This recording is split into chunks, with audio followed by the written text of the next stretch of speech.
한평생, 그러니까 23년을 교단에 바친 선생님이 계셨다고 합니다.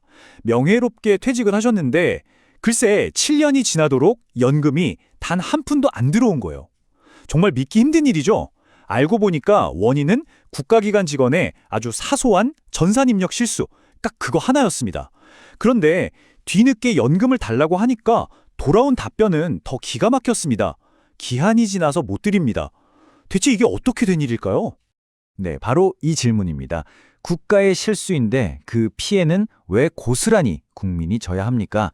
이 사건의 모든 것을 담고 있는 정말 핵심을 꿰뚫는 질문이죠. 오늘 우리는 법원이 이 억울한 질문에 어떻게 답했는지 그 이야기 속으로 한번 들어가 보겠습니다. 자, 그럼 본격적으로 시작하겠습니다. 오늘 들려드릴 이야기가 우리 사회에 꼭 필요한 메시지를 담고 있다고 생각하신다면요. 잠시 좋아요와 구독을 눌러주시면 저희가 이런 내용을 만드는데 정말 큰 힘이 됩니다. 오늘 저희가 깊이 파헤쳐볼 사건은 바로 이 서울행정법원의 판결입니다. 공무원 퇴직연금과 관련된 소송이었는데요. 저희는 이 공식적인 기록을 바탕으로만 사실 그대로 이야기를 풀어가겠습니다. 자, 이야기의 첫 번째 장을 열어보겠습니다. 제목은 7년간의 침묵입니다. 이 사건의 주인공이신 갑 선생님에게 대체 무슨 일이 있었던 건지, 그리고 이 모든 문제의 시작이 된 그 치명적인 실수는 무엇이었는지 먼저 알아보겠습니다. 사건의 주인공은 초등학교 교사이셨던 갑 선생님입니다. 무려 23년 동안 교직에 몸담으셨고 명예롭게 퇴직을 하셨습니다. 그런데 정말 어처구니없는 일이 벌어지죠. 담당 공무원이 선생님의 퇴직 사실을 전산에 입력하는 걸 그냥 빠뜨린 겁니다. 이 단순한 실수 하나 때문에 공무원 연금공단은 7년이라는 긴 시간 동안 갑 선생님이 퇴직했다는 사실을 까맣게 모르고 있었던 거죠. 시간이 어떻게 흘렀는지 한번 보시죠. 2017년 2월에 명예퇴직을 하셨는데 문제가 수면 위로 드러난 건 7년이 훌쩍 지난 2024년이었습니다. 그러니까 이 긴 시간 동안 전산 시스템 속에서 갑 선생님은 퇴직자가 아니었던 셈입니다. 서류상으로만요.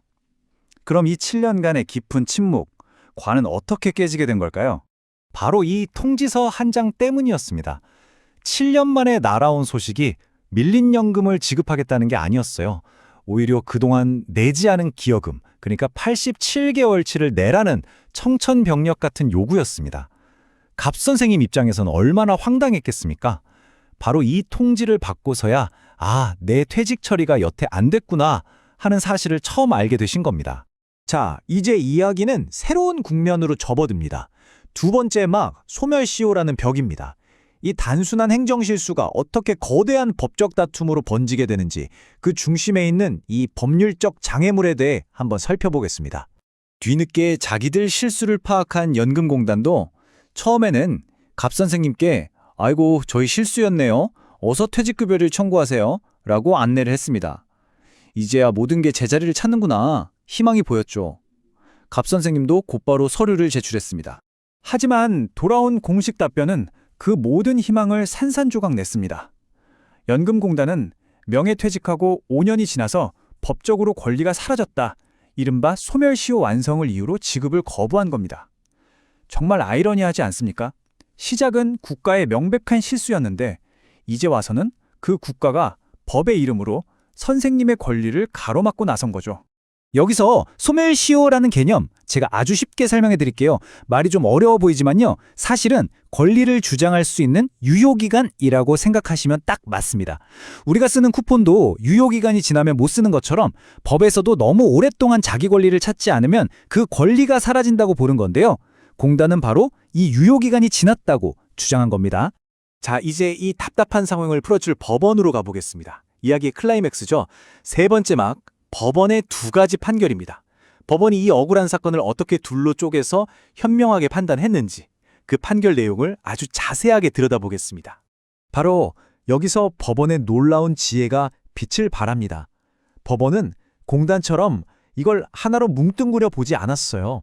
퇴직연금과 퇴직수당, 이 두 가지를 완전히 성격이 다른 별개의 권리로 보고 각각 다른 잣대를 들이댄 겁니다. 결론부터 말씀드리면 퇴직연금에 대해서는 소멸시효 시계가 아직 똑딱거리기 시작도 안 했다고 봤고요. 퇴직수당에 대해서는 소멸시효를 주장하는 것 자체가 반칙이라고 본 것입니다. 그럼 먼저 퇴직연금부터 볼까요? 법원은 아주 근본적인 질문을 던집니다. 소멸시효라는 그 시계 대체 언제부터 돌아가기 시작하는 겁니까? 정말로 퇴직한 그날부터 바로 시작되는 게 맞을까요? 법원의 대답은 아주 명쾌했습니다. 아니다였어요. 이게 정말 중요한 포인트인데요. 퇴직연금은 퇴직했다고 바로 전액을 맞는 게 아니죠. 법으로 정해진 나이가 되어야 받을 수 있잖아요. 갑 선생님의 경우 법적으로 연금을 받기 시작하는 나이가 2028년 만 58세가 되어야 합니다. 다시 말해 아직 받을 권리 자체가 생기지도 않았는데 권리를 행사할 시간이 지났다고 주장하는 건 이건 뭐 앞뒤가 전혀 안 맞는 얘기라는 거죠. 자, 이번엔 퇴직수당 판결을 이해하기 위해서 또 다른 중요한 법 원칙을 하나 알아야 합니다. 바로 신의 성실의 원칙, 줄여서 신의칙이라고도 하는데요. 이건 아주 상식적인 이야기입니다. 서로 간의 믿음을 깨지 말고 공정하게 행동하라는 법의 대원칙이에요.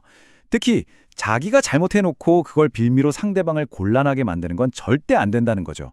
법원은 퇴직수당에 바로 이 신의칙을 적용했습니다. 물론 법리적으로만 따지면 퇴직수당은 퇴직한 날부터 5년의 시효가 적용되는 게 맞습니다. 하지만 법원은 그 이면을 본 거죠. 잠깐, 근데 이 상황이 애초에 왜 벌어졌지 하고요. 모든 문제의 시작은 연금공단의 전산 누락이라는 명백하고 중대한 과실 때문이었잖아요. 법원은 공단이 자신들의 이 큰 잘못으로 빚어진 결과를 놓고 이제 와서 마감 시간이 지났다고 주장하는 것은 신의를 저버린 명백한 권리남용이라고 판결했습니다. 네, 마침내 정의로운 판결이 내려졌습니다. 자, 이제 이야기의 마지막 막입니다. 이 판결이 우리 사회에 남긴 의미는 무엇인지 그 핵심 교훈을 다시 한번 정리해 보겠습니다. 이 길고 복잡했던 사건, 제가 딱 3문장으로 요약해 드릴게요. 첫째, 공무원의 실수로 7년간 연금을 못 받은 선생님이 소멸시효를 이유로 지급을 거부당했습니다. 둘째, 법원은 퇴직연금은 아직 시효가 시작되지도 않았으니 거부는 위법하다고 판단했습니다. 셋째, 퇴직수당은 설령 시효가 지났더라도 국가의 잘못이 더 크기 때문에 시효를 주장하는 것 자체가 반칙이라고 판결했습니다. 깔끔하죠? 그리고 이 모든 것을 관통하는 가장 중요한 메시지입니다. 이 판결은 국가가 자신의 행정착오로 발생시킨 그 모든 불이익을 결코 힘없는 국민 개인에게 떠넘겨서는 안 된다는 법의 대원칙을 다시 한번 우리 사회에 확인시켜준 겁니다. 오늘 이 정의로운 판결 이야기가 유익하셨다면 좋아요와 구독 꼭 좀 부탁드립니다. 여러분께서 눌러주시는 이 작은 응원 하나하나가 저희가 이렇게 잊혀져서는 안 될 중요한 이야기들을 계속해서 만들어 나가는데 정말 큰 힘이 됩니다. 다음 시간에도 더 유익한 이야기로 다시 찾아뵙겠습니다.